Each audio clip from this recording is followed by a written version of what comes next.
242 million years ago, our planet came closer to death than at any other time in its history. Life had almost disappeared.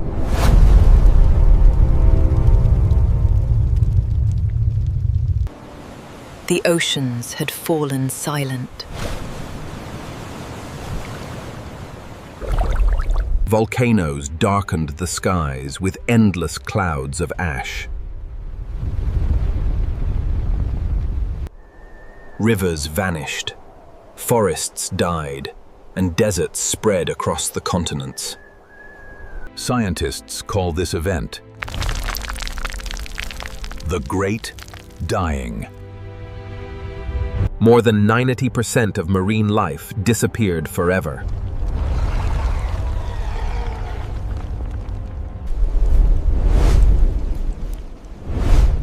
Yet life refused to surrender. Small survivors cautiously stepped into a world almost empty of life. Among them walked the first true dinosaurs.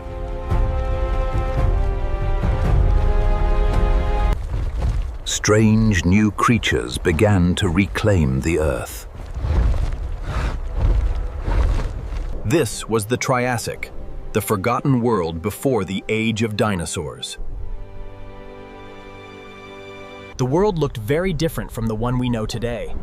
Almost every continent was joined together into a single supercontinent known as Pangaea. Far from the coasts, the interior of Pangaea was scorching hot, dry, and unforgiving. Yet wherever water flowed, life returned. Forests of ancient conifers and giant ferns slowly reclaimed the land. Insects filled the air once again, becoming one of the first signs that ecosystems were recovering. Among the survivors was Cynognathus, a fast and intelligent predator that shared surprising similarities with modern mammals. The Cynognathus, a resilient survivor of the Great Dying, finds solace in the cool water.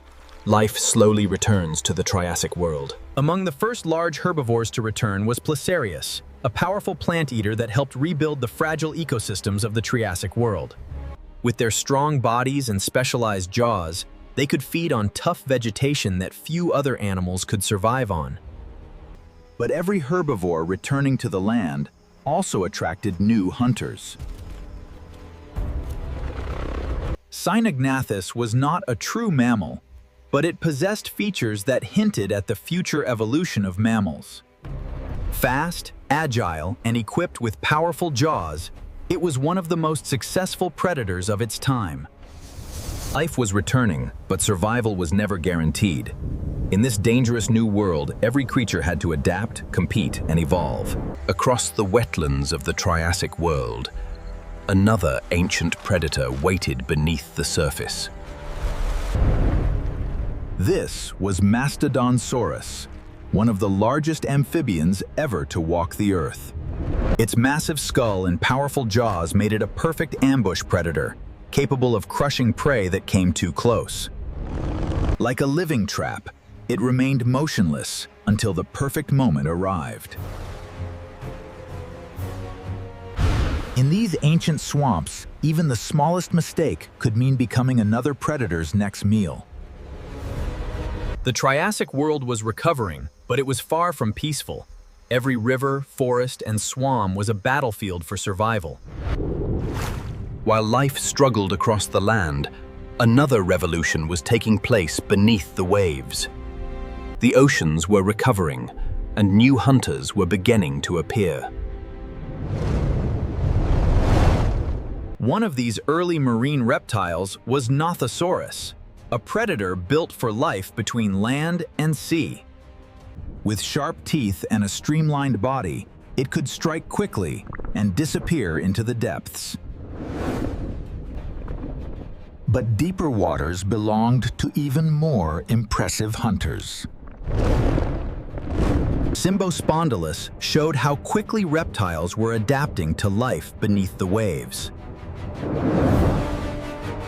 And then came one of the largest animals of the Triassic seas. Shonisaurus was a giant ichthyosaur, reaching lengths comparable to the largest whales of today. Unlike the monsters of legend, it was not a destroyer. It was a giant perfectly adapted to its environment. These marine reptiles transformed the oceans into a new frontier of evolution. From shallow waters to the deepest oceans, life was exploring every possible habitat. But on the shores of this ancient world, a new power was rising.